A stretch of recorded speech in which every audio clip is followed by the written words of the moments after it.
मरीम नवाज के बेटे जुनैद सफदर और उनकी अहलिया आयशा सैफ के दरमियान अलहदगी हो गई।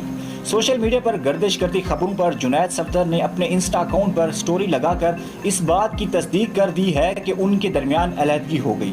जुनैद सफदर ने अपने इंस्टा अकाउंट पर स्टोरी लगाई जिसमें लिखा, मेरी तलाक की खबर दुरुस्त है, ये एक निजी मामला है, मीडिया से दरख्वास्त है हमारी प्राइवेसी का ख्याल रखें। मुझे उम्मीद है इस फैसले से हमें इंशाअल्लाह सुकून मिलेगा। मैं इस मामले पर मजीद बात नहीं करूंगा, मैं इसकी भलाई चाहता हूं। सोशल मीडिया पर सार्फिन का मिला जुला रद्द अमल सामने आ रहा है। एक सार्फिन ने कुछ यूं लिखा, जी बिल्कुल, हम कभी भी जाती हमले नहीं करते, ना ही निकाह और तलाक पर मुकदमे करते हैं, ना ही किताबें लिखवाते हैं। ये भी सवाल नहीं करेंगे कि खातून ने तलाक क्यों ली, शादी से अब तक औलाद क्यों ना हुई। हम नहीं कहेंगे कि जुनैद सफदर में कोई कमजोरी होगी, वजह जो भी हो ये ज़ाती मामला है, हम इज्तनाब करेंगे। कुछ सार्फिन का ये भी